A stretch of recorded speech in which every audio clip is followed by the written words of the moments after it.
Ripple CEO Brad Garlinghouse literally told you that you are going to be shocked once you see this. And guys, I'm telling you right now, what we are about to uncover and what we are about to look into, it truly is crazy. It's crazy. It's crazy that this has been happening, but it's not just what's been happening around the last year or the last 2 years, but it's been happening for years and years and decades technically, and it's not just around crypto.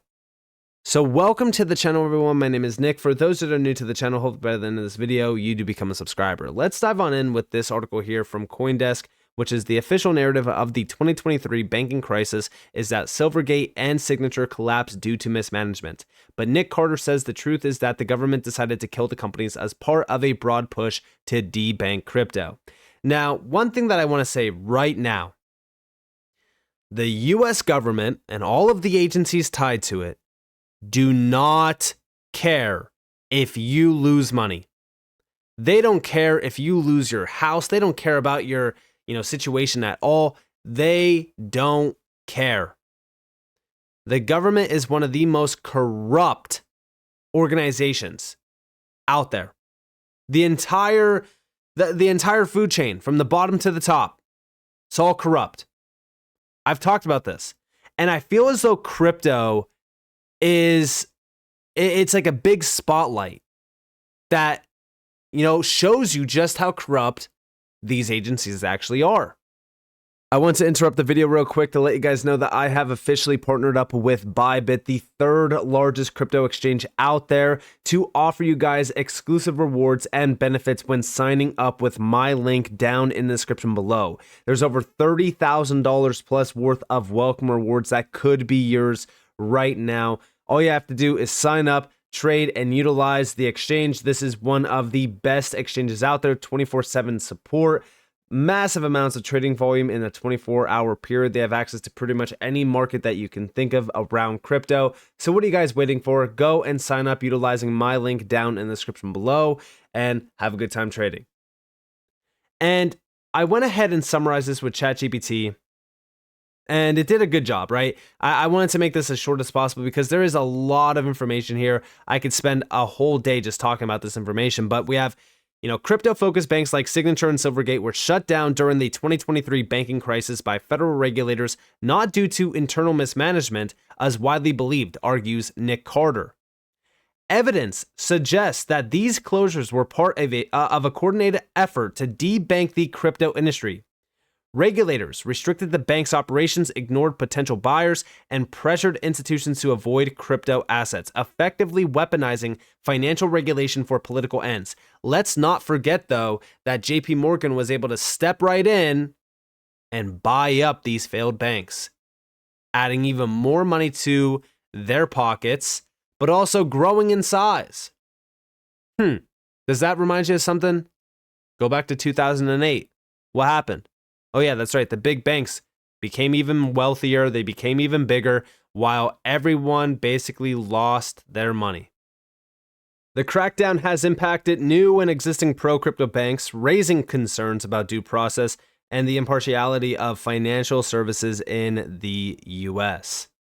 Now also we have from Caitlin Long, I'm still thinking about the bombshell Silvergate court filing. Here's the Warren Crowd's crypto bank scorecard. Silvergate, Signature, Pertigo, these are suicided or OCC approval expired. Paxos, Dito, but it's non-bank, is still going. Custodia Bank, survived and fighting. Until the court filing, I didn't know the Fed suicided Silvergate by forcing it into an untenable choice. Make crypto less than 15% of its deposits impossible in a short period of time, or throw in the towel. This touched off a bank panic the next day, costing the FDIC $40 billion. Barney Frank made clear at the time that the FDIC suicided Signature, but we now know the Fed suicided Silvergate too. The timing lines up with the Fed blindsiding Custodia Bank with a denial with the White House. It was all coordinated more than even I realized. Again, I post Nick Carter's list of Operation Choke Point 2.0 instigators, except I'd leave off Adrian Harris. It's amazingly accurate given how little information was available when he put this together in February of 2023. And do you guys recognize any names here?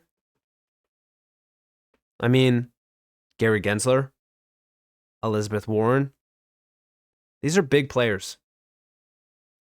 And, you know, there's so many politicians out there like Brad Sherman that are also a part of this.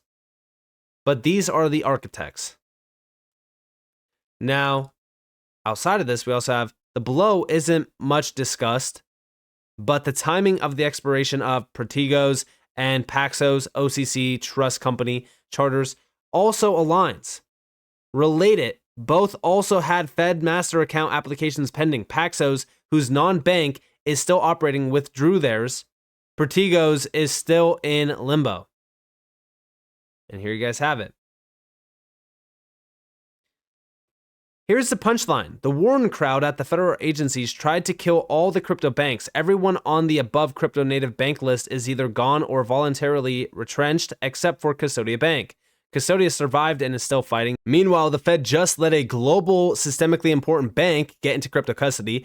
The same business it histrionically claims threatens financial system stability. But of course, this is how the US system works, folks. And yeah, this is the corrupt nature of it. This is how deep the corruption bleeds. And also over here, we have from Johnny Deaton. In my announcement video below, I reference ending corruption in Washington while including a picture of Elizabeth Warren, longtime political analyst for WBZ TV News, publicly questioned whether I was actually calling Senator Warren corrupt or whether it was just clever creative videography.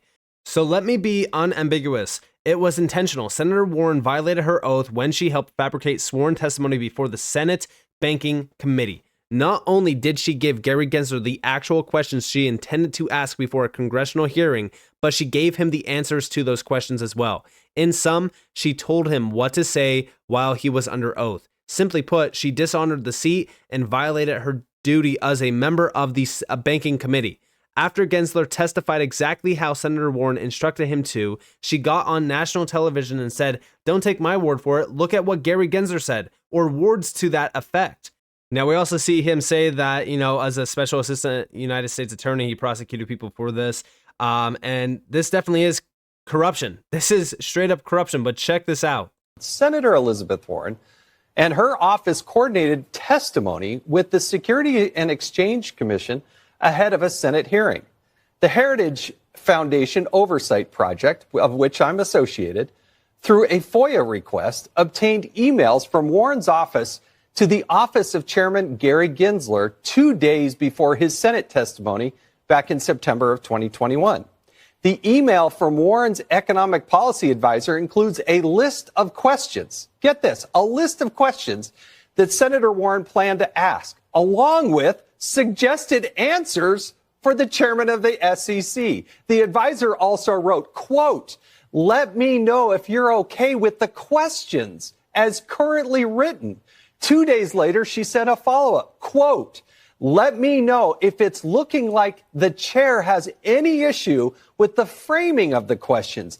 Definitely don't want to put him in a tough spot," end quote. And it appears the chairman didn't have any issue with these questions because Senator Warren asked almost verbatim from the email. Check this out.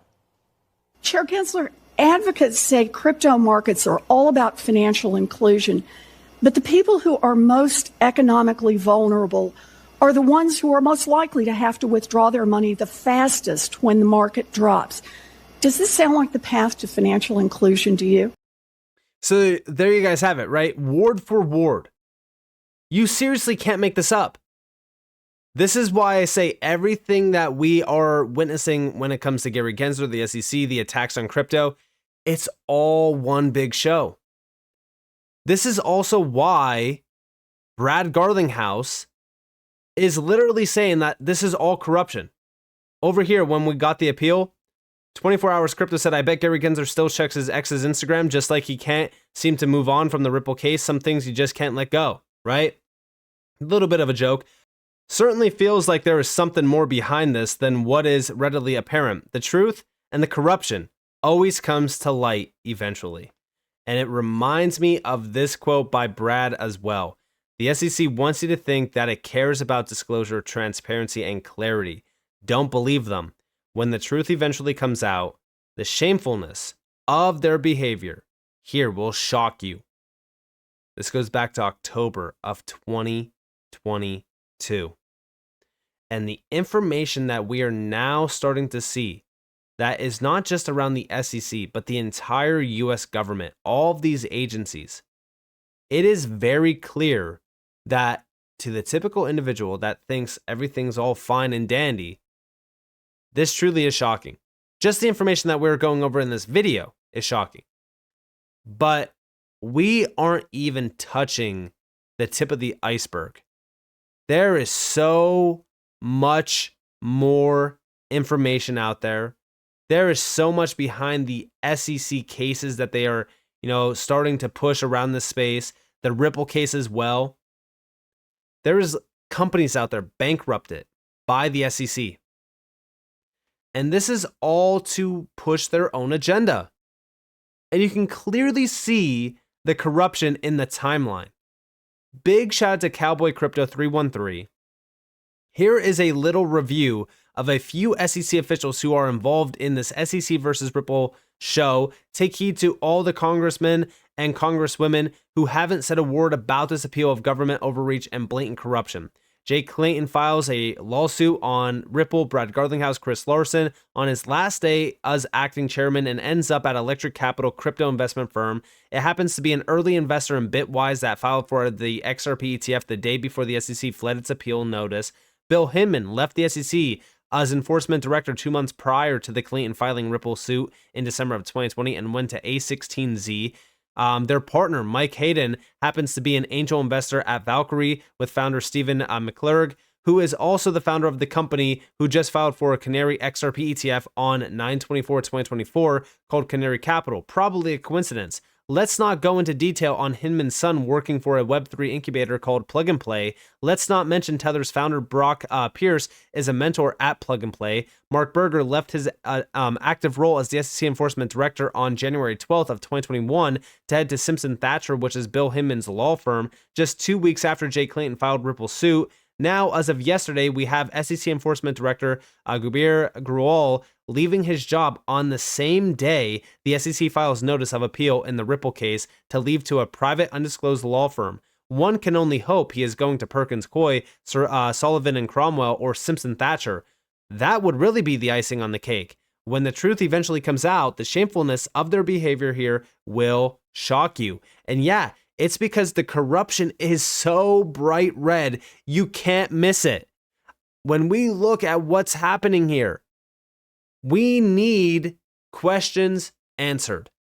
We need some type of we need some type of movement from Congress. Congress could end this entire show if they wanted to, but the problem is that Congress is also corrupt. There is zero accountability on the SEC for the damages done to retail investors, and there's no accountability at all when it comes to the Fed, the FDIC, and all the players tied back to these banks getting shut down and being forced into being shut down and, basically overtaken by JP Morgan and these big banks. Like, what is happening here? What is going on? Well, when you find out, when everything sees the light of day, you will be shocked. Brad Garlinghouse told you this. And this is someone that knows the inner workings of the SEC because they've been in a lawsuit for almost 4 years with the SEC. So with that being said, I hope you guys enjoyed this video. If you guys did, definitely leave a like, subscribe, to notifications on because more free content. You guys are more than welcome to follow me on Twitter and join the free Discord down in the description below. And with that being said, guys, it's been Nick. Thanks for watching. Peace out.